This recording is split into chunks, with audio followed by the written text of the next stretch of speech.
Como o conhecimento técnico e expertise de negócios se combinam para viabilizar o empreendedorismo no setor financeiro? Como a inteligência artificial é capaz de expandir a capacidade de geração de valor, desde o setor de finanças até uma quebra de paradigma no jornalismo? Não perca essa história incrível que exemplifica como a tecnologia viabiliza e serve o negócio.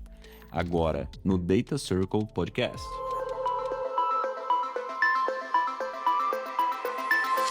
Bem-vindos e bem-vindas ao Data Circle Podcast, nosso podcast sobre AI e negócios, onde a teoria encontra a prática. Salve, salve, membros do Data Circle, a nossa comunidade que une a tecnologia com os negócios. Estamos aqui para mais um episódio do Data Circle Podcast. Comigo hoje está aqui a Alex. E aí, Alex, tudo bem? Tudo bem, super animada. Estava com saudade de participar aqui. A gente estava com saudade de você também. E para falar no nosso assunto do episódio de hoje, tá o Gabriel. Fala aí, Gabriel, tudo bom? Prazer ter você aqui junto com a gente. Obrigado. Prazer, pessoal. E o Gabriel, a gente vai falar sobre vários temas aqui, né? Mas acho que um dos temas que vai permear toda a nossa conversa aqui é a parte do empreendedorismo e como usar dados e AI num processo de empreender, que foi o que o Gabriel fez num empreendimento bem interessante, que a gente entrou em contato com ele para participar do podcast e contar um pouquinho pra gente. Mas aí, pra gente começar a nossa conversa, Gabriel, se apresente aí, conte um pouquinho sobre você, sua trajetória. Obrigado, Vitor. Obrigado, Alex, por me receber aqui. Eu acho que vai ser muito legal contar um pouco. Gosto bastante, acho que nós, como seres humanos, gostamos muito de histórias, né? Então, mais do que dados, dados que contam histórias, eu acho que inspiram mais a gente a tomar boas decisões. Então, começando do início, eu sou de Marília, do interior de São Paulo. Cidade pequena, mas bem legal, uma cidade bem desenvolvida, mas sempre gostei muito de matemática, sempre gostei muito de mercado financeiro como um todo até, eu já conheci um pouco de bolsa de valores ali com uns 15 anos, e eu vim para São Paulo em 2011 fazer administração na FGV daqui de São Paulo, cursando administração de empresas. Mudei com 17 anos, então eu mudei bem novo para São Paulo, e foi super legal a minha experiência, porque primeiro, saindo do interior indo para a maior cidade da América Latina, é um choque de realidade, mas ao mesmo tempo você começa a se adaptar a novas formas e morar sozinho, né? Morar com meus pais. Então foi um desafio super legal, só que São Paulo é uma cidade com muita energia. E eu sou uma pessoa com muita energia, então eu consegui me adaptar muito bem. E ali, depois de 2 anos, eu senti que, como eu gostava muito de matemática, apesar do curso de administração, muita gente achar que é de exatas, é um curso de humanas, né, na prática. Então, tem a parte, obviamente, de matemática, etc., mas ele é muito um curso generalista, de você aprender várias coisas. E como eu queria, naquela época, muito trabalhar em mercado financeiro, eu senti que eu poderia fazer mais uma faculdade. E aí eu prestei o FUVEST, passei num curso chamado Matemática Aplicada Computacional no IME-USP, na cidade universitária. Então eu fazia GV integral até 5 da tarde, pegava o metrô ali, o BUSP, ia para a USP 7h20 da noite, ficava ali até umas 11h30, pegava o ônibus de volta. Então era bem corrido, mas foi super legal, porque na matemática era muito, apesar de ser matemática aplicada, era uma matemática ainda muito aplicada para a matemática, né? Mas, como tinha essa outra parte do curso que era computacional, então eu aprendi um pouco mais de matemática, um pouco mais profundo, e a parte de programação, que na GV eu tive um pouco ali de VBA, coisa simples, mas na USP eu aprendi C, enfim, uma programação muito de baixo nível, que te dá lógica. Então, esse que é o meu background, é que falam, o que você se formou? Acabei me formando em administração na GV, na USP, como eu fiz nos últimos 2 anos de GV, ou eu optava por fazer mais 2 anos de USP e meio que abrir um pouco da carreira profissional, ou eu trancava a USP e focava no profissional, que foi o que eu acabei fazendo. Então eu brinco que eu me formei em fintech, né? Porque eu fiz finanças ali na GV e tecnologia, programação como um todo na USP, que apesar de não ter me formado, me deu um mega complemento de graduação mesmo, que é o que me diferencia hoje, eu acho que dos demais, principalmente o pessoal de administração, que eu tenho bastante amigo que é de mercado financeiro, mas acaba indo para a área mais de planilha e, né, mais coisas. Esse background técnico, ele acaba faltando um pouco, né? Você vê muito engenheiro trabalhando com programação e etc. Mesmo que não aprendeu nunca teve nada de finanças, mas como tem toda a lógica, engenharia é um curso mega acaba difícil. se destacando também. Exato. Boa, e quando você se formou em fintech, como você brincou aqui, você já foi direto para essa área e já pensando em como aplicar o que você já gostava da questão do mercado financeiro, economia e todo esse mundo que permeia essa área, junto com a parte técnica, como que foi esse processo de juntar o útil ao agradável? Era um desafio, porque assim, em 2015, quando eu me formei na GV ali, não existia tanto, já existiam fintechs, né? Era um termo que estava começando a ficar mais popular, mas a carreira tradicional, eu comecei meu estágio no mais tradicional possível, que era pesquisa de ações, né, que é basicamente Equity Research, no BTG Pactual, que é um grande banco de investimento. Então, eu basicamente trabalhava com um pouco da minha parte de programação, mas era basicamente finanças, né? Lendo relatórios, fazendo modelos de valuation, enfim, lendo muita notícia também na época e consolidando tudo isso. Na época eu era estagiário, tanto para clientes do banco, mas principalmente para os analistas, fazendo os reports e enviar para a base ali. Porém, eu era o garoto do VBA. Todo mundo era engenheiro, mas assim, ninguém sabia programar direito. Então, todas as automatizações que tinham na área, era eu que fazia. No VBA, no razão VBA. ali no Excel, porque era como eles conseguiam mexer. Exato, porque se fosse fazer em Python ou qualquer outra tecnologia, o banco nem suportava e ninguém sabia mexer também depois. Então, o VBA, tanto que tinha plugin da Bloomberg, então eu conseguia puxar as coisas da Bloomberg e o VBA meio que conseguia fazer o restante. Então, por exemplo, vou dar um exemplo específico. Tinha um relatório lá que era, a gente cobria a parte de Metals and Mining, que é basicamente Vale e siderúrgicas. A gente tinha um relatório com 80 preços de ativos de minério de ferro em lugares diferentes. E tinha o estagiário anterior, e basicamente ele apertava um botão na Bloomberg, mas ele tinha que arrastar linha por linha, 80 linhas todos os dias, literalmente todos os dias, para os gráficos funcionarem. Então foi algo que eu automatizei para apertar um botão, puxar os preços da Bloomberg e todas as linhas dos gráficos atualizar automaticamente para a última linha que tem ali. São coisas simples, mas que você sabe a programação te economiza muito tempo. Cara, engraçado, né? Até um parênteses aqui. Exatamente essa mesma coisa que ele falou aconteceu comigo também, só que num contexto totalmente diferente. Era na análise da combustão em motor que estavam em motores na célula de teste. Sim. Então você precisava fazer a análise experimental daquele motor e a ferramenta que o pessoal usava era também o Excel. Perfeito. E aí eu tive que aprender VBA para conseguir fazer a análise para não ficar arrastando linha por linha, e um negócio que no Python seria muito mais rápido de fazer. Perfeito. O quanto você tem que, algumas vezes, não, a tecnologia mais certa existe, mas você tem que se adaptar com o que o pessoal do seu time vai poder mexer após. Então, esse mixo entre resolver a problemática e a questão de adoção depois. Sim. E até mostra, né? Porque não necessariamente a melhor tecnologia é que vai entregar mais resultado. Esse exemplo fica bem claro, que você pega uma tecnologia que, se você for perguntar para 10 pessoas, talvez no máximo uma vai falar que é a melhor para fazer isso. Você consegue gerar um resultado muito legal para a área, fazendo um processo ali que não é o que você escolheria fazer, né? E Excel sai muito mais rápido as coisas, essa que é a verdade, né? Porque já tá ali, enfim, todo mundo sabe mexer.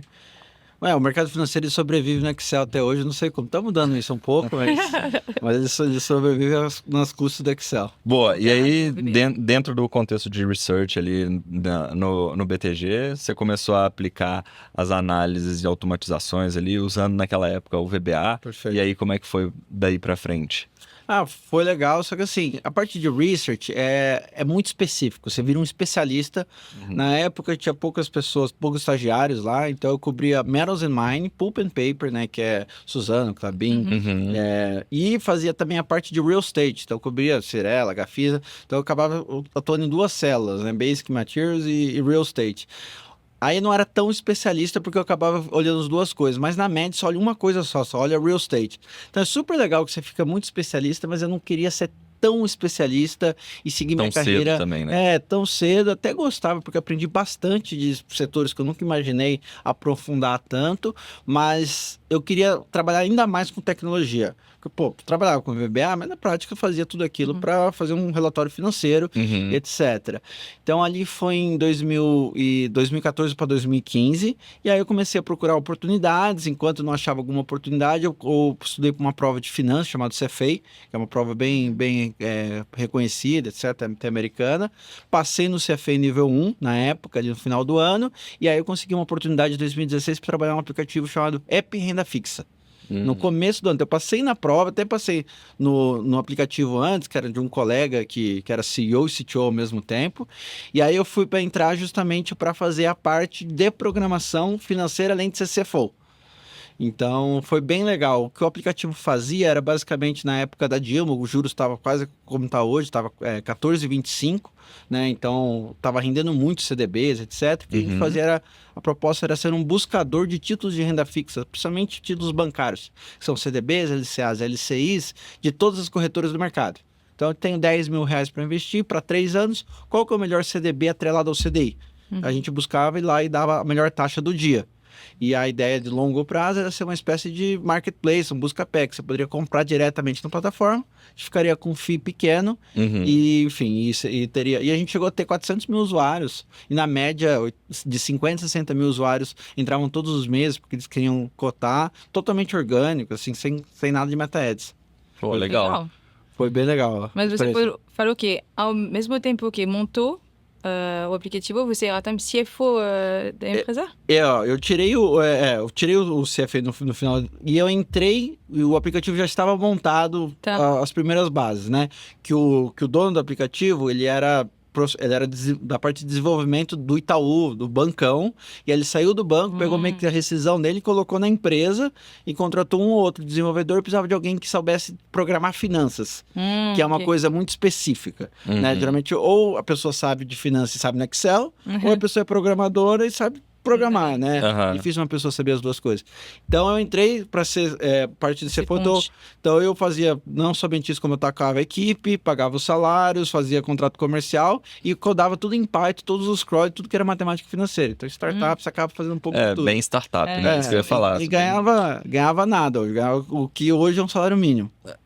PJ. Então, assim, era uma realidade muito que eu queria aprender e assim, sempre me pergunta, por que você fez isso? Poderia estar trabalhando num banco, poderia trabalhar em outro lugar, porque, assim, minha família também tinha uma condição que eu não precisava também do dinheiro para sobreviver, então, meus pais pagavam meu aluguel, então eu tinha uma realidade minimamente ali que eu pudesse ter esse tipo de trabalho naquele momento, mas também eu poderia estar ganhando muito mais, poderia ganhar 5, 10 vezes em outro lugar. Para mim era mais valioso eu ganhar experiência e aprender uma coisa que eu queria fazer pro resto da minha vida, que era empreender, etc., do que ganhar dinheiro no curto prazo.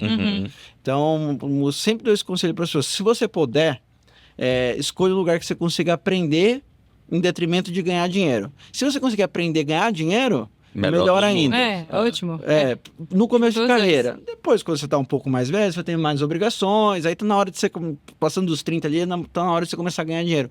Mas principalmente quando você está estagiário, lá com seus 21, 22 anos, vai ao lugar que você consegue aprender o máximo. E na média, o lugar que você consegue aprender o máximo é o lugar que você trabalha o máximo também. Então você não pode ter pouca preguiça. Se com 20 e poucos anos você não quiser trabalhar tanto, você vai ter uma carreira de acordo com o que você quis também. É proporcional, né? Sim. E também tem aquela história do empreendedorismo, né? Acho que muita gente vive um pouco do mito do empreendedorismo, que é tudo um conto de fadas e você vai ter sua própria empresa. Mas, cara, quando você está no meio do processo até criar sua empresa, é dolorido. Nem sempre o reconhecimento e o resultado vem logo na sequência. Às vezes você tem que ficar perseverando ali. Então, pode ser que não é para pessoa também. Tipo, tem um perfil que não é um perfil empreendedor mesmo. Tem que valorizar. Tem que valorizar a questão do tempo. Tem que ter essa paciência e entender que é investimento a longo prazo. Exato. Tá? Que curto prazo não vai. Não. Assim, para mim empreender é uma carreira. Você não vai chegar numa empresa, você querer ser o presidente entendeu? Presidente do banco, presidente da empresa com 20 e poucos anos. Por mais que você já possa ser CFO no início. Exato. Não, você pode ser CEO. Assim, eu brinco que o difícil em startup não é ser CEO.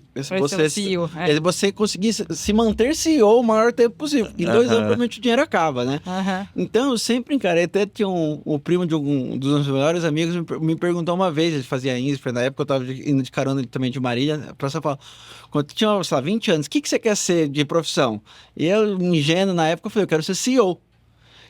Mas isso não é uma profissão, mas por quê? Porque era o que eu gostava de história de empreendedorismo e etc, mas não porque eu gostaria de ser o líder da empresa, mas porque eu gostava de ser empreendedor e para quando você é CEO, você tem que assumir mais responsabilidades e eu estava disposto. Então, na época, eu entrei lá, literalmente, acho que tinha 22 anos como CFO, mas assim, esse título não era só um título, porque eu fazia mais, sei lá, CFO, pagar boleto, pagar imposto, contratar gente, então assim, é isso que todo mundo quer o glamour, mas não quer o trabalho duro. E acho que foi isso, um dos maiores acertos eu acho que eu fiz foi ter essa experiência, porque apesar do meu background ser mais técnico, quando você trabalha, você aprende outras coisas que é do mundo real, que é muito importante. Que é lidar com outras pessoas, lidar com o governo, que é lidar com sócio, até lidar como com cliente, funciona a empresa, né? como Qual imposto que você paga, Exato, assim, cargos. eu tive que entender qual que é a diferença do lucro presumido para o lucro real, simples, entendeu? Então, assim, coisas que todo empresário, será que a gente, né, abre mais um CNPJ ou não? Onde tem coisas que você deveria aprender na faculdade. Eu fiz administração, deveria ter aprendido isso, mas assim, de longe você não aprende. Que são coisas que são importantes, não é o que vai fazer esse negócio dar certo ou errado, mas em algum momento você vai ter que passar por aquilo e aprender. Quanto mais cedo você conseguir passar por aquilo, melhor. Total. E aí, esse processo, né? O app Renda Fixa, ele também era na área de finanças, né? Sim. Mais focado no CDI, ele acaba aproveitando um pouco no momento econômico daquela época também, que Exato. o CDB, né? A renda fixa como um todo estava bem atrativo. Perfeito. E aí, como que foi o próximo passo ali? Pelo que eu estou entendendo, o tempo todo foi dentro do mundo de finanças, mas tinha alguma coisa naquela época ali que te brilhava o olho para você querer empreender em outros momentos, em outras frentes? Como que funcionou? Naquela época eu já queria empreender, só que assim, para quem é do mundo que eu vim, que é um pouco mais do mundo da administração, o grande desafio é achar o CTO. Né? E na média, o pessoal que é mais da engenharia, o grande desafio é achar o CEO, que na prática você pode falar, é o cara de produto e o cara de desenvolvimento, né? Tirando os títulos de lado. Nesse caso, eu tive sorte, porque o CEO da empresa era tanto o CEO como o CTO. E eu consegui ajudar ele em outra coisa, e ele já tinha captado dinheiro lá, um pouquinho de dinheiro, não tinha muito, então ele já tinha montado a estrutura. E ele tinha 37 anos na época, então ele já tinha muito mais experiência, né? Era casado, então ele trazia uma bagagem que era muito importante. Uma espécie de mentor, quase. Uma espécie de mentor, foi ótimo isso. Só que eu queria realmente fazer um negócio grande. E nossa visão, em algum momento ali, acabou que, basicamente, vou contar no detalhe. A gente foi conversar com as corretoras na época, e o aplicativo era interessante para as corretoras, só que ele só pediu uma coisa, que era a exclusividade. Então, todo mundo gostava da ideia, todo mundo falava, você pode me plugar aqui. E aí ele perguntou, mas eu só quero uma coisa, eu quero que você seja exclusivo e só venda títulos da minha plataforma. Aí não fazia sentido, afinal de contas era um agregador. Então, na época, eu tive uma visão um pouco de negócio, falei, então eu estou disposto a fazer isso, mas vamos montar um agente autônomo, né? Que hoje está bem popular e que a gente tem que vender de uma corretora só que a gente não ganha um pouquinho como tecnologia, a gente ganha o fim inteiro como uma área comercial, etc. A visão dele, até por ele ser o CEO e CTO ao mesmo tempo, era, não, quero ser uma empresa full tech, 100% tecnologia, que seja escalável, etc. Então aí foi um pouco, nossa visão ficou um pouco desalinhada. E aí foi super tranquilo, falei, então para mim não faz tanto sentido, e eu vou trabalhar numa corretora, aí eu fui trabalhar na XP, e ele continuou com o aplicativo, e até teve um certo sucesso, ele vendeu esse aplicativo para uma outra empresa, que tinha uma área comercial, uma empresa de investimento. Então, eu queria empreender, mas eu queria fazer um negócio que realmente pudesse ter um pouco mais de escala, e não necessariamente precisava ser 100% tecnológico, poderia ter outra coisa. Quando eu entendi que naquela visão que eu tinha, eu não tinha também o poder de decisão para ir naquela direção, eu falei, tudo bem. A empresa também não é minha, tinha um percentual muito irrelevante perto do que ele tinha. Aí ele falou, tá bom, também não ganhei nada, deixei minhas ações lá, e ele tocou e ele realmente virou essa plataforma. E aí eu fui trabalhar na XP, que era uma dessas corretoras que queriam fazer parceria com a gente, como assessor. Então aí eu saí da área de tecnologia, é até engraçado disso, porque eu sempre gosto de um desafio novo para aprender uma coisa que eu não sou muito bom. Então, apesar de eu ser bastante comunicativo, eu não era muito comercial. Então, se aprender esse comercial, você tem que aprender a ouvir o cliente, conseguir explicar uma coisa complexa muito mais simples, 3 vezes, muitas vezes. Então, é legal, foi uma experiência. Aí eu saí na época, então eu fiquei do começo de 2016 até mais ou menos outubro ali, então eu fiquei quase 10 meses por ali, e aí, enfim, teve essa questão, e aí eu fui trabalhar na XP como assessor de investimento.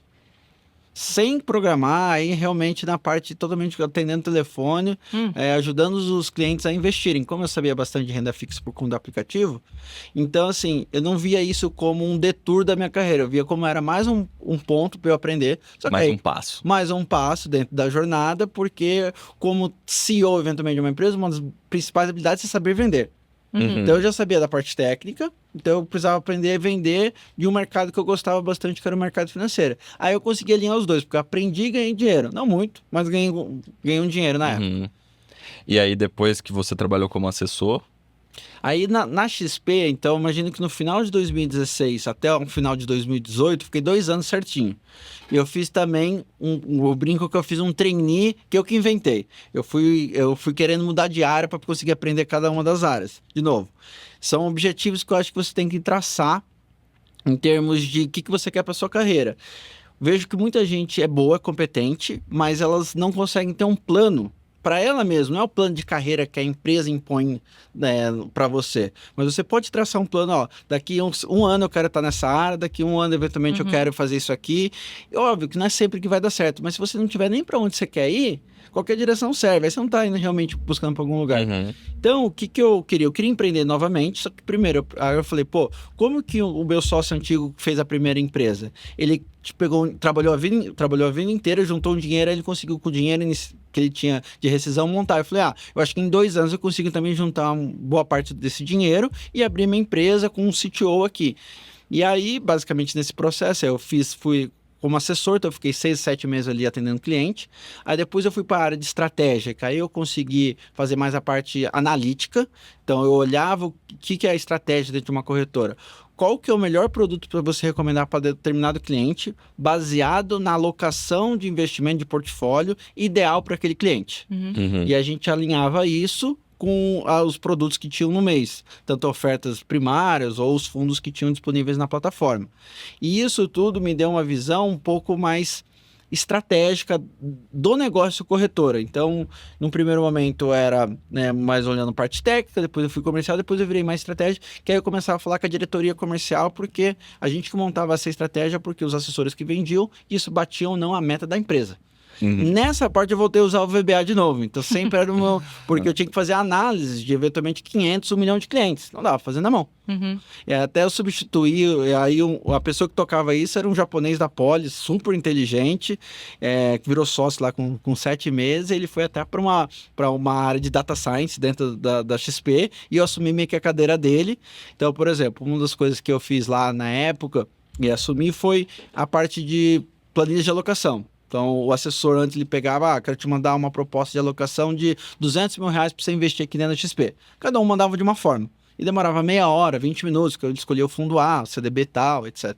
Fiz uma planilha que você punha o valor, tinha a carteira recomendada da empresa, você punha o perfil do cliente, apertava um botão, gerava um PDF, o outro botão anexava no Outlook, ele apertava 10 segundos e mandava para o cliente. Tudo em VBA. Então, essas coisas entregaram muito valor para a área e eu fiz, sei lá, virando 2 noites em VBA. Se fosse em Python, teria demorado muito mais. Tá? Esse é o poder do Excel em VBA. E eu também não poderia usar Python, porque, enfim... Tudo que a gente já falou. Não ia cair no mesmo ponto. E aí, por conta dessa exposição, eu fiquei muito próximo do diretor comercial na época ali da XP.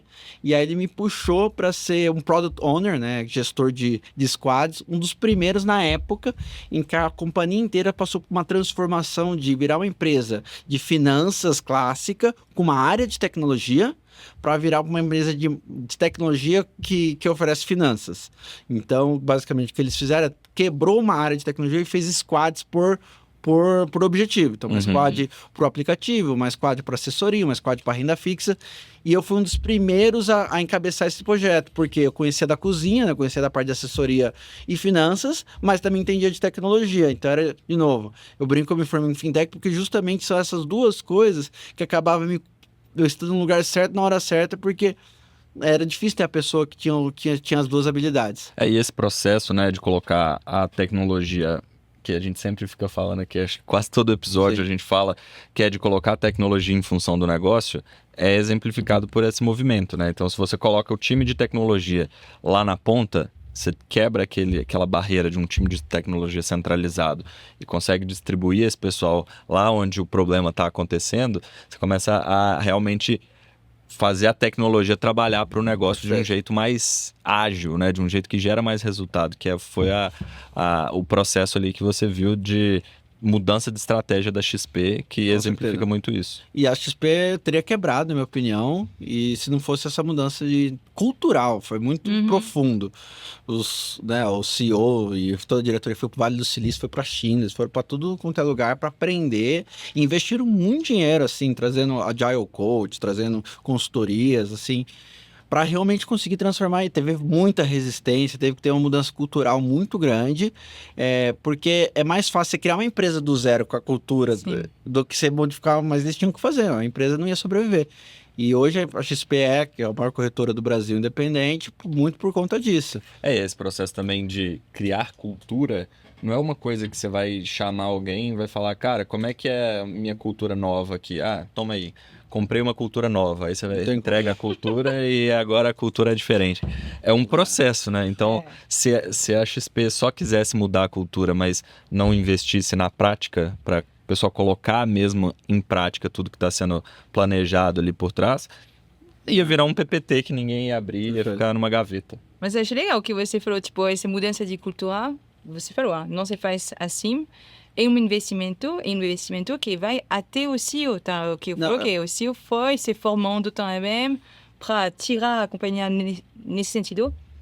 Mudança de cultura não funciona se você não tem o sponsorship da liderança. É o único jeito. E assim, quem não se adapta tá fora. E foi uma das coisas que aconteceu. Quem tava resistindo muito... resistente, sai. Tem que sair, porque se a companhia não... E assim, o patrocínio tem que vir do CEO ou do presidente, enfim, porque se não vier, a cultura não muda.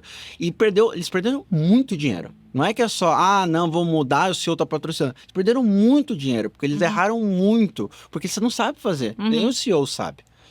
Então, assim, você tem que estar muito convicto do que você está fazendo e estar disposto a errar. Acionista, investidor, cliente, vai virar um caos. E seus próprios, todo mundo vai estar contra você. Então, por isso, se não for o CEO quem realmente manda cai antes do fim. Cai, porque é muita resistência. Então, assim, eu acho que acho que um dos maiores acertos de tudo, o Guilherme, né, que é o CEO da XP, é que ele é muito humilde e muito resiliente. Ele é até corredor, etc. Então, assim, ele aguenta muita porrada e está disposto a fazer o que precisa feito para a empresa se reinventar. Então, assim, para dar um exemplo de que ele errou. Vamos virar squad, vamos, todo mundo entendeu. Aí vamos fazer 50 squads de um dia para a noite. Beleza. Contratou, fizeram 50 squads com metade das pessoas necessárias. Aí nada funcionava direito. Aí até que eles entenderam e falaram, não, vamos fazer 25 squads completos, é o que dá pra fazer. Só que nisso, né, ficou 6 meses lá fazendo uns projetos. Então, assim, é nesse nível, não é só patrocinar e... Assim, estou disposto a perder muito dinheiro, porque, sei lá, 100 milhões que eu perco agora vai me render 100 bilhões em 10 anos. Então, tudo bem, entendeu? Um custo, né? No final das contas, é um investimento que é a longo prazo. E você tem que entender que é a longo prazo. E você tem que trocar o curto prazo pelo longo prazo. É aí que dá os bons retornos, mas é difícil tomar, né? Na hora que você passa no calor ali, perdendo dinheiro no curto prazo, é complicado. Para mim, é maior dor. Qualquer assunto de data governance, data acculturation que a gente tem na Artefact, é muito difícil de convencer que vai ser um investimento, que você não vai ter retorno amanhã, que vai demorar, mas vai funcionar e precisar, tá? Mas esse entendimento é difícil para algumas pessoas. Você está disposto a pagar o preço, né? No final tem um retorno, é necessário pagar esse preço, mas tem que saber, tem que acreditar. Assim, para mim essa é a essência do empreendedorismo, inclusive. Não importa se é uma empresa grande ou uma empresa pequena. Você tem que estar muito convicto e ninguém vai acreditar em você até você provar. Porque, inclusive, se todo mundo acreditar no que você está fazendo, todo mundo já sabe, provavelmente você nem vai ter um retorno tão expressivo, porque já é comum. Então, se você está fazendo algo principalmente disruptivo ou diferente e vai querer ser o líder do futuro, hoje você é a pior pessoa possível. Não, e tem um ponto aqui que eu acho que é legal a gente falar, porque muitas vezes quando a gente fala sobre empreendedorismo, a gente pensa na pessoa que vai criar uma startup, né? Tipo, vou largar meu emprego, vou criar uma startup. Mas aqui a gente deu 2 exemplos claros e acho que vão vir outros exemplos aqui também, de empreendedorismo que você faz, de fato, uma empresa pequena, faz uma startup e tudo mais, mas empreendedorismo de empresa grande também. A gente está falando da XP e de uma forma de empreender dentro de uma empresa que já está consolidada no mercado, que já é grande, mas que tá querendo perpetuar, tá querendo ganhar mais share no mercado, etc.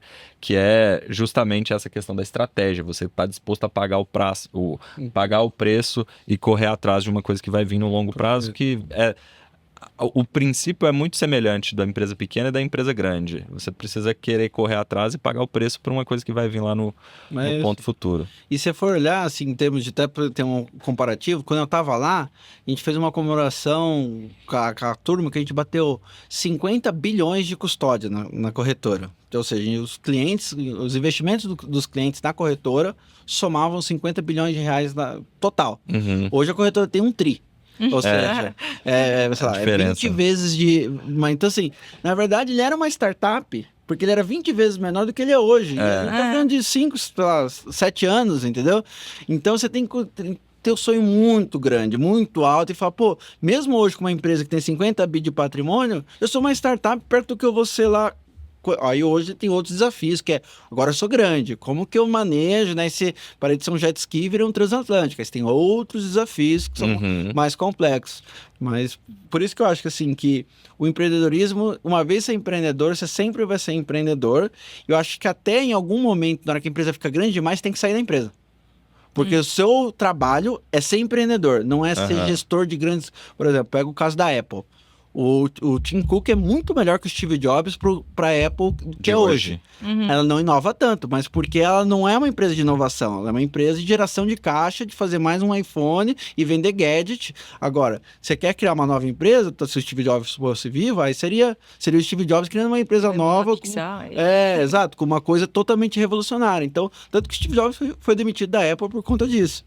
Ele voltou porque ela precisava ser uma empresa inovadora de novo, mas chegando a um ponto que quem assumiu a empresa... O Steve Jobs errou a mão ali também, né? Acho que ele aprendeu bastante depois que ele foi demitido da própria empresa. Exato. E voltou bem mais maduro. É um jogo difícil isso. Eu acho que também não é o CEO é gênio, sabe fazer tudo. Não. Eu acho que cada CEO tem suas qualidades, seus defeitos. E na média, quem é o CEO empreendedor, talvez ele não é o melhor CEO gestor. Então não dá pra você ser tudo, né? E o ideal é que tenham esses perfis se complementando dentro da empresa. Em algum momento, o empreendedor, né, que é mais focado em inovação e disrupção, vai ter um destaque maior. Outro momento... Sim.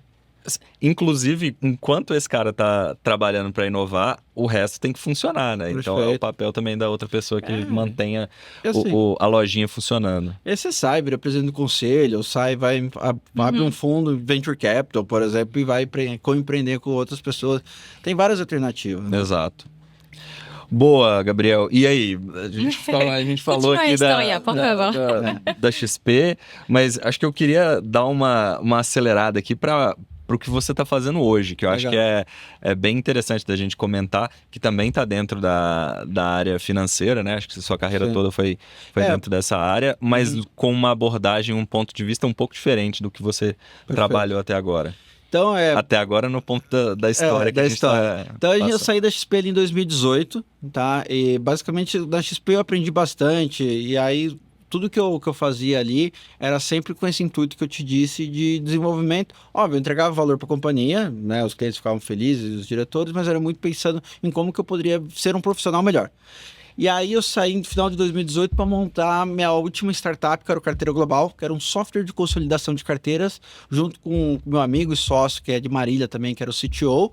Basicamente o que a gente fazia a gente fez um SaaS em que as pessoas, principalmente o consultor de investimento, mas até o investidor, poderia consolidar os investimentos daquele cliente, e a gente cobrava R$20 a carteira. Então a gente tinha um SaaS ali, e basicamente a gente pôs todo o dinheiro da vida, foi o que eu disse, e aí nessa empresa eu aprendi a programar ainda mais, porque eu virei o desenvolvedor de back-end, programando tudo em Python, meu sócio, pouco de tudo, mas infra e front-end, e era um designer. Era basicamente isso o começo. Então, a gente conseguiu ali meio bootstrap, captamos um pouco de dinheiro com amigos, depois mais uma pequena rodada, e aí, resumidamente, a gente ficou 2 anos desenvolvendo produto com 4 pessoas. Eram 2 desenvolvedores, eu e meu sócio, e um dos desenvolvedores era um pouco mais front-end, fazia design, outro desenvolvedor, que é o que está hoje na Nilsco, inclusive, que é o nosso tech lead, era um pouco mais back-end, fazia um pouco de coisa. E aí, em 2021, o mercado estava extremamente aquecido, a gente começou a captar dinheiro, levantamos quase R$1,5 milhão e falou, agora eu posso sair do desenvolvimento, porque eu que realmente programei toda a parte de cálculos, crawlers, etc. Então, o que a gente fazia no final do dia era pegar um monte de informação na internet, organizar esses dados e transformar isso num produto que resumia a rentabilidade do cliente, tanto para o consultor como para o investidor. E essa mecânica, esse motor de cálculo é muito complexo. Então tinha uma propriedade intelectual muito valiosa, porque, de novo, tinha que saber de finanças e de programação, isso era muito raro. E aí, na época, um grande banco de investimento que estava fazendo IPO, que era o Banco Modal, banco de muita tradição, etc., desde 96, eles estavam precisando justamente de um software desse para compor o portfólio de startups dele para dentro do banco. E aí a gente foi primeiro como cliente, eles para ver como ia ser cliente, a gente foi nas conversas, eles fizeram a aquisição, a gente entrou dentro do banco. E aí, em 2021, e aí, nesse período, a gente trouxe o software para dentro do banco, atendemos lá mais de 100 mil clientes, mais de 400 assessores, só que no ano seguinte, como as coisas acabam retornando, a XP comprou esse banco. Essa que é a história, resumidamente. Então, a XP...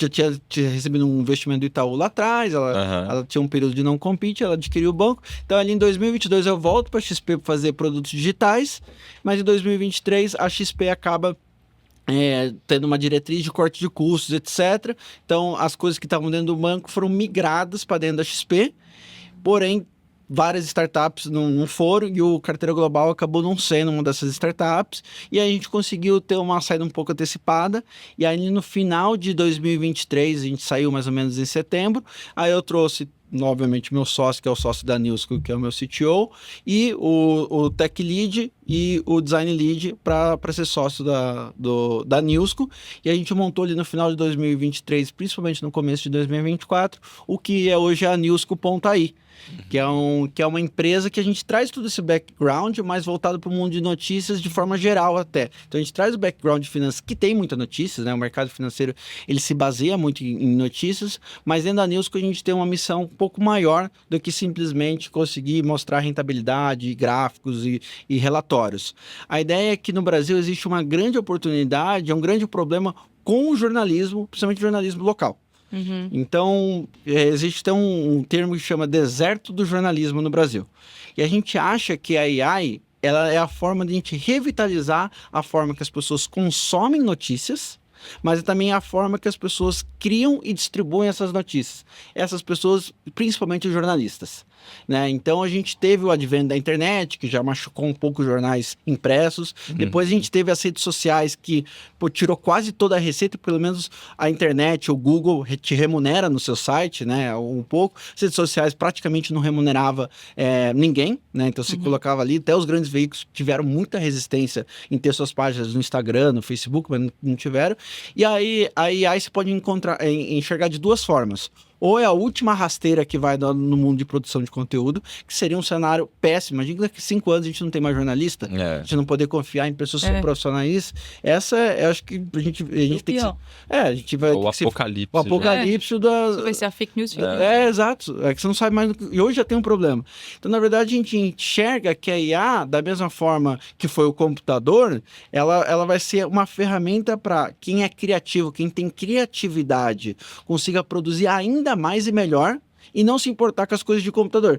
Então o jornalista não quer ficar otimizando para SEO, ele não quer ficar pensando qual que é o melhor ele quer escrever, ele tem aquela ideia. E deixa a coisa chata para a AI fazer, para as coisas que o robô faz melhor. Então essa que é a proposta dentro da News, com um lugar que a gente consegue também ter uma experiência familiar de redes sociais, uma experiência que seja engajante para quem lê, porque também, não sei se vocês acessam notícias pelo celular, se acessa qualquer site, vem 2 ads, aceitar cookie. É impossível você ler uma notícia hoje em um site no seu celular, é impossível. Não tem como. Então, para mim, a experiência é horrível para o usuário. Então, primeiro a gente resolveu a experiência para o usuário, que hoje a gente tem o aplicativo da Newsco, tanto no Google Play como na App Store, todo mundo pode baixar, é gratuito. E agora a gente está em 2025 fazendo parcerias com os jornalistas para eles integrarem dentro do nosso ecossistema, e dentro da nossa plataforma a gente vai ter planos, tanto ganhando dinheiro com propaganda, com advertising, mas com também um plano premium, em que a gente ganha também dinheiro, mas a gente remunera esses jornalistas para eles poderem, né, se autossustentarem e escrever. Lá fora tem uns modelos similares, e no Brasil não tem nenhum perto disso. Então, aí que a gente enxerga que existe uma oportunidade, e em específico, eu gosto de ressaltar, a oportunidade de jornalismo local. Então, como eu disse, né, eu sou de Marília, lá tem alguns jornais, mas ninguém usa tecnologia nem de maneira simples, talvez no máximo tem um site de WordPress. A gente acha que tem muita oportunidade lá. E até mais importante, jornais locais, né, que passam informação. E no Brasil a gente tem mais de 5 mil municípios, e 2.700 municípios do Brasil não tem um jornal local.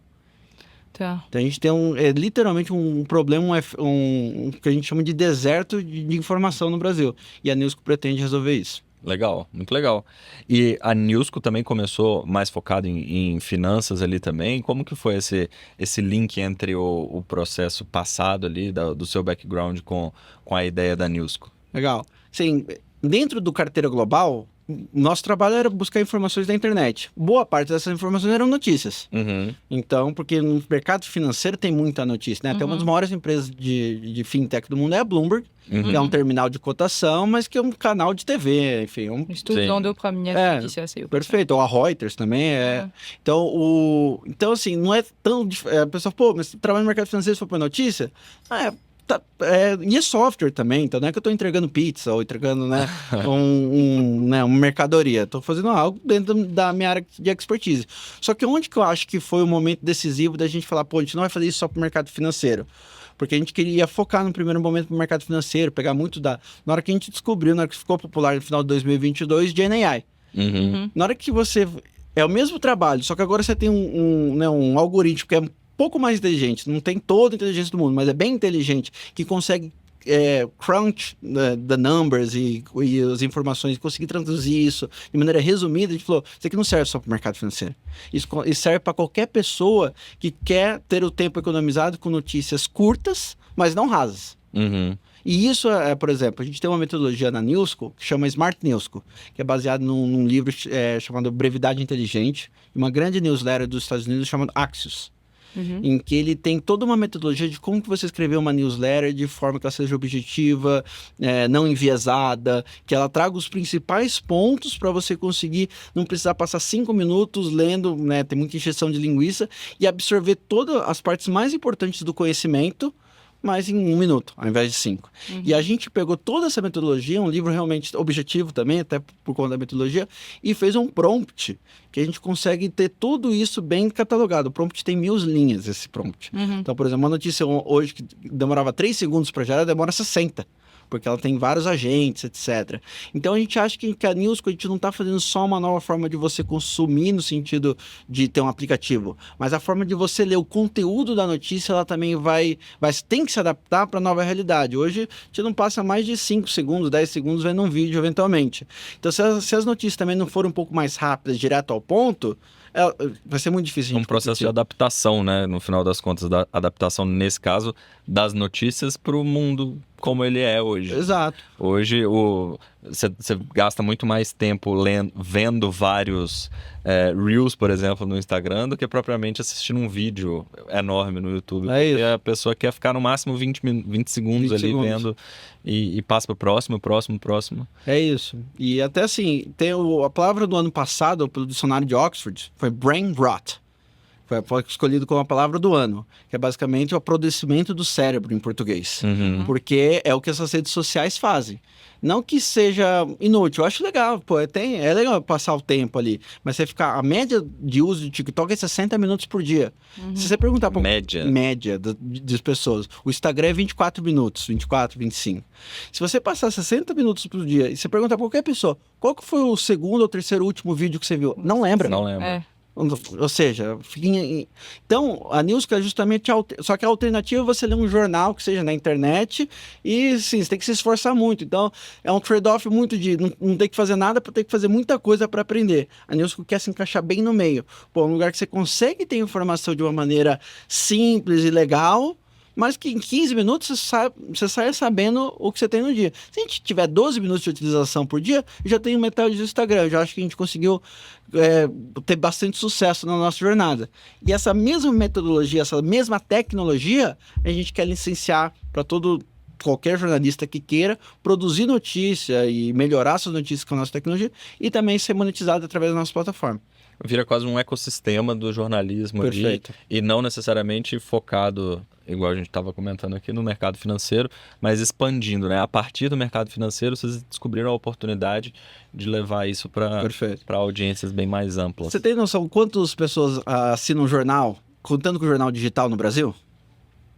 No Brasil a gente tem um pouco mais de 210 milhões de habitantes. A gente tem 1 milhão de assinantes de jornal no Brasil.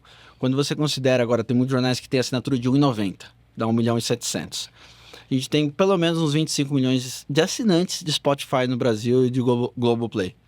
Pô, mas você tá falando de música e de série. Pô, mas 25 vezes mais é uma coisa muito discrepante. E o que a gente encontrou também conversando com nossos usuários? Que todo mundo está disposto a pagar pelo jornal. Eles não estão dispostos a pagar por 5, 10, 15 veículos.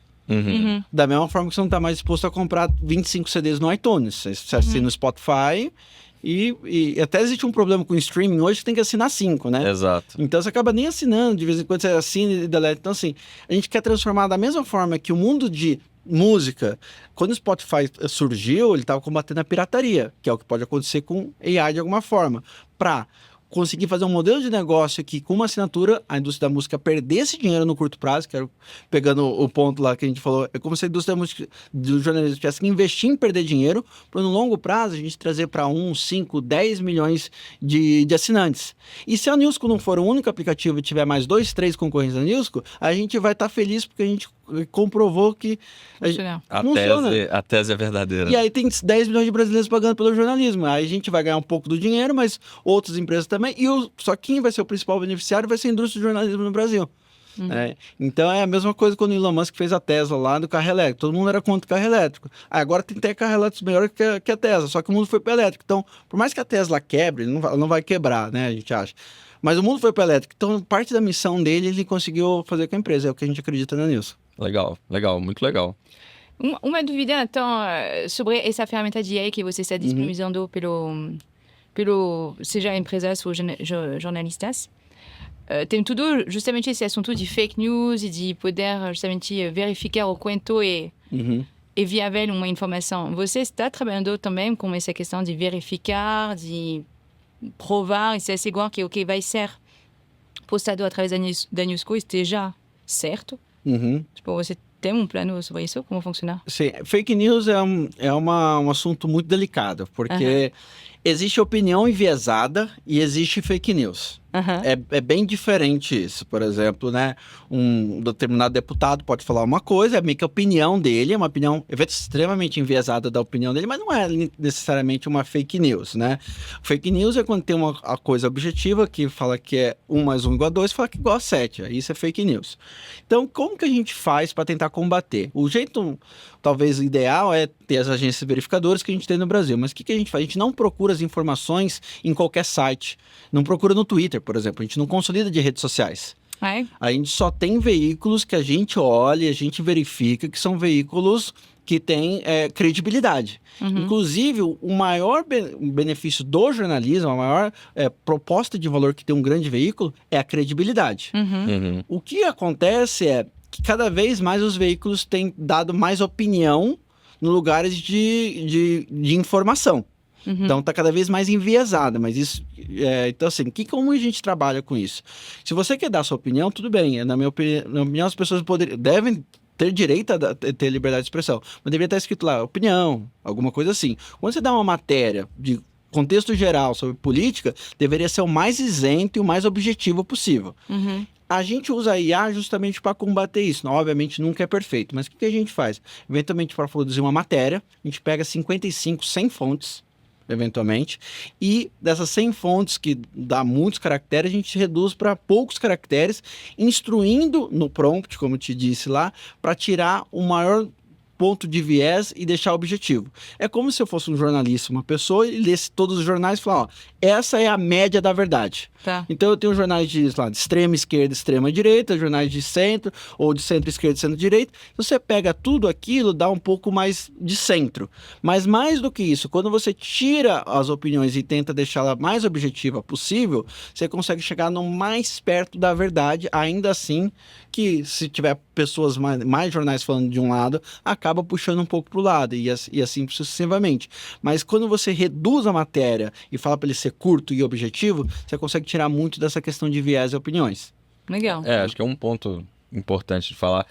Você consegue reduzir, né? Consigo. No final das contas, o conteúdo ali, ele sempre vai ter um certo viés. Perfeito. E é importante que as pessoas saibam disso. Porque aí, no final das contas, você não está lendo aquilo como o consumo da verdade, mas o consumo do que alguém disse Perfeito. sobre a visão dela no mundo. Por mais que tenha a intenção de ser bem objetivo, existe ali um certo Uma viés da pessoa. interpretação, Exato. Assim, até porque é difícil, né? A gente definir o que é a verdade, né?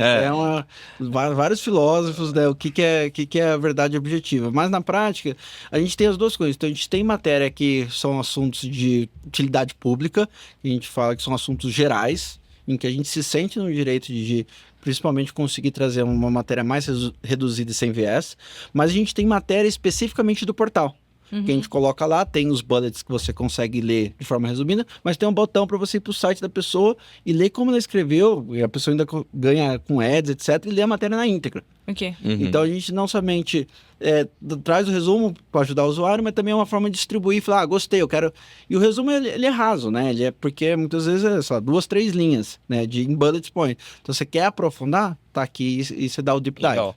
E aí a pessoa consegue ir customizando essa experiência dela e colocando, por exemplo, os temas que ela gosta de ler ou a região dela para pegar um pouco mais de notícias sobre o... Exato. As duas coisas. Então, você tem tanto a questão da geolocalização, então você ativa a sua localização e até pode selecionar as suas cidades. Eu estou em São Paulo, mas eu sou de Marília. Então, eu estou lá, pego minha geolocalização, que é minha localização, mas eu também pego notícias de Marília. Na página inicial tem lá uma aba seu local. E aí ele filtra tudo que é do local. Porque isso é legal, isso tem uma conexão muito grande. Quando você é de uma cidade, tem uma notícia da sua cidade, não é importante para mais ninguém. Mas para você que é daquela cidade, é mega importante. Mas mesmo você estando longe de lá, sua família tá lá, você tá lá, conexão. Etc. E aí, mas eu também quero saber de São Paulo, porque eu moro aqui. Né? E a outra coisa é você define no onboard seus interesses. Você gosta de inteligência artificial, você gosta de economia, se você gosta de futebol, você gosta de tênis, etc. E aí a gente filtra a plataforma com isso, e aí é a grande, né, o motor de propriedade intelectual que a gente tem hoje na News, que é esse algoritmo de recomendação. E aí você consegue dar não mais sobre isso e menos sobre isso. E aí a gente vai aprendendo os seus interesses e recomendando cada vez mais assunto ou menos daquele determinado tema. Então a gente tem essa funcionalidade. E dá para você criar um jornal também personalizado. Então você cria lá como se fosse uma playlist do Spotify, você cria lá um jornal personalizado que quer saber só sobre blockchain, só sobre Bitcoin.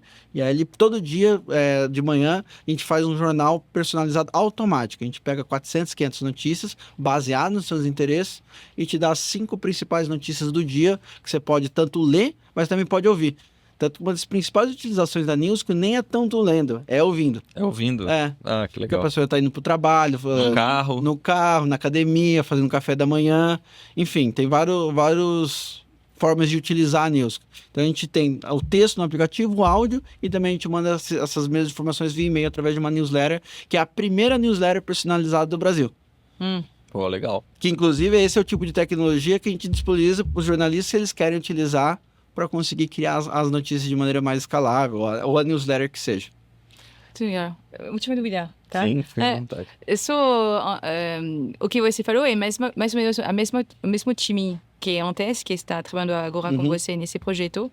Então, são 3, 4 pessoas total? Hoje a gente tem 3 desenvolvedores contando com o meu CTO, e eu tenho 2 pessoas do comercial, meu designer e eu, somos 7, a gente é bem enxuto. E alguns learnings agora entre a experiência antiga e essa nova experiência de como você conseguiu desenhar esse produto e montar esse produto, tipo algumas boas práticas que poderia compartilhar aqui. Sim. Eu posso compartilhar uma má prática primeiro? Pode. Acho que é o bom e o ruim, mas Mas é uma má prática no sentido que eu acho que funciona, que é uma prática que é totalmente diferente dos livros, que eu leio bastante metodologias de Scrum, desenvolvimento ágil, etc. Mas a gente tem uma forma, no começo de uma startup, não tem muito como você fazer na minha opinião, eu não sou dono da verdade, mas é a forma que a gente trabalha. Ficar fazendo discovery, perguntando para o usuário. Você nem sabe ainda muito o que você quer desenvolver. Então, o que a gente fez sempre no começo? Acelera, desenvolve e começa a colocar coisa em produção, faz o mais rápido possível o maior número de coisas que você conseguir, mesmo que você não souber muito bem o que você está fazendo. Tá. E aí né? Você vai testando. Mas você coloca o produto, por exemplo, a gente começou a desenvolver no 20 de dezembro, dia 20 de fevereiro estava pronto. Não era o melhor aplicativo do mundo, mas funcionava, estava na loja, estava na Apple. Subimos, entendeu? Então assim, aplicativo de live, e aí a gente foi recebendo feedback, tinha 100 usuários. 300. Ontem a gente bateu 10 mil usuários, totalmente orgânico. Então, assim, você vai colhendo cada vez mais feedback, vendo que funciona. E a gente tem, geralmente, o mundo de design, né? Existe todo um playbook de você, né, pesquisar, entender, etc. Mas no mundo, quando você é uma empresa maior, eu acho que obrigatoriamente você tem que fazer isso, porque também um erro tem muito mais consequências. Quando você nem usuário tem, só desenha a tela, pesquisa algumas coisas e começa a entregar. Então, a gente era muito assim. E aí uma boa prática quanto menor número de pessoas se tiver, melhor vai ser no início. Então é muito importante você ter uma pessoa que programa muito bem, ou é full stack, ou eventualmente uma pessoa que é muito boa em front, uma pessoa muito boa em back, uma pessoa muito boa em infra. Na média você não tem as 3 pessoas, então o back acaba fazendo infra, enfim. E você precisa de um design e uma pessoa de negócio. Mas é uma abordagem generalista, né? No final das contas, não é generalista no sentido de que sabe superficialmente de tudo, mas que seja uma pessoa que sabe de fato de várias áreas ali para agregar o conhecimento. É como a ideia lá do BOP, né? Que o pessoal fala, é melhor você ter uma pessoa, ou do Navy SEALs, é melhor você ter poucas pessoas que você pode confiar e que estão junto, que você tem um batalhão, ou até, né, o Sparta lá. Porque é assim que você consegue ter agilidade. Cada pessoa que você adiciona dentro da sua squad, o nó de comunicação, de gestão, de alinhamento de expectativas, aumenta em N elevado a 2, né? Então, assim, fica muito... Só que se também tiver um time muito júnior e for um de 4, 25% da sua equipe não consegue acompanhar. Então é muito difícil achar essa configuração, mas se você tiver a oportunidade de ter você mais 2, você mais 3 pessoas, cada um com a sua área, mas que seja também um pouco entendendo do negócio como um todo, você consegue ter uma produtividade muito melhor, principalmente no começo. Que você precisa mais de velocidade do que de saber para o que você está fazendo. Aí depois você vai descobrindo. Tá. Essa que é, para mim, um maior conselho. Por exemplo, aí pegando esse gancho, muita gente que é de negócio, etc., fala, você tem algum desenvolvedor bom para me indicar? Para montar, que estou pensando em montar uma ideia, etc. Eu nunca entendo porque as pessoas não procuram um designer. A primeira pessoa que você tem que procurar é um designer. Na minha opinião, porque você tem que fazer tela antes, você tem que idealizar. UX, no design, você vai pensando, não ficou bom nisso. Antes de sair desenvolvendo, a pessoa... É assim. E muitas vezes dá para você fazer o mockup direto na ferramenta do design. Você nem precisa programar nada. É isso. Então, assim, eu acho que o pessoal quer fazer a produção, é que eu vejo muito, não, a gente desenvolveu um monte de código, mas não sabe direito. Idealmente, é legal você ter uma pessoa de negócio, uma pessoa de design e uma pessoa de programação, né? Porque aí você tem as 3 áreas fundamentais da empresa. Mas, assim, a galera esquece muito, geralmente, do design, que é onde que você vai começar a idealizar. Porque se você, no projeto de design, você começa a descobrir muita coisa que acho que não faz tanto sentido. Né? Legal. A gente passou por um monte de assunto aqui, né? A gente passou pelo empreendedorismo na vida como ela empreendedorismo em empresa pequena, empreendedorismo em empresa grande. A gente passou por vários pontos aqui do próprio setor financeiro, né, na sua trajetória. E no final das contas a gente chegou na capacidade da IA de transformar uma área, né? Não necessariamente uma área, mas a forma como as pessoas consomem produtos de jornalismo hoje, que é justamente a proposta de valor que vocês estão trazendo com a Newsco e que, toda sorte do mundo, porque a proposta de valor é muito boa e... Obrigado. E acho que tá bem no caminho certo mesmo. E, além disso tudo, seguindo na parte do empreendedorismo, fechando aqui com uma dica, né, de como não fazer, que é inflando um time e tal, e desenvolvendo da maneira mais ágil, mais rápida possível. Muito obrigado, Gabriel. Mas Obrigado. antes da gente finalizar aqui a conversa, a gente tem o nosso quadro Indique um Livro. Perfeito. Aí a ideia aqui, para quem está acompanhando pela primeira vez o podcast, é que o convidado que vem indica um livro que por algum motivo foi importante na carreira, na trajetória da pessoa, e que você que está assistindo ou ouvindo o podcast, que curtir e compartilhar o post no LinkedIn, vai concorrer ao livro que o Gabriel vai indicar agora.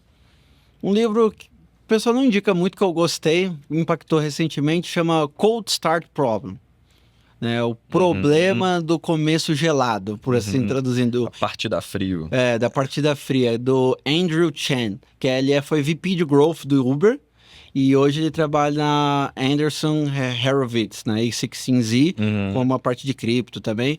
Mas é como você, como uma startup ou marketplace, consegue quebrar esse problema do gelo, né? Porque você, geralmente, da inércia inicial.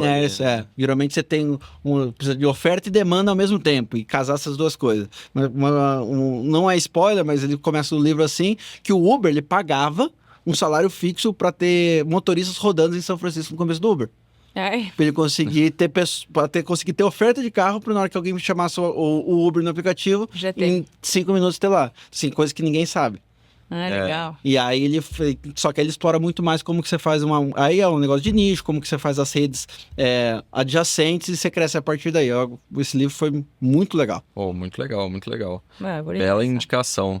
Você não vai perder a chance de concorrer a esse livro, o Cold Start Problem, que o Gabriel indicou, só curtir e compartilhar. E é isso, pessoal. Muito obrigado, Gabriel, pela presença. Foi muito legal aqui o papo. Obrigado, Alex. Adorei a história, foi muito interessante. Obrigado, muito bom. Obrigado, pessoal, também ter acompanhado. E assim, fazendo um jabá aqui, quem quiser, newsco.ai, ou podem baixar nas lojas, tanto no Google Play como no App Store, gratuito, sempre vai ser. E puder dar uma força lá, dar um review, fico super agradecido. Muito obrigado. Boa, muito obrigado, pessoal. E é isso aí. Segunda-feira tem mais. Até lá. Tchau, tchau. Tchau, tchau.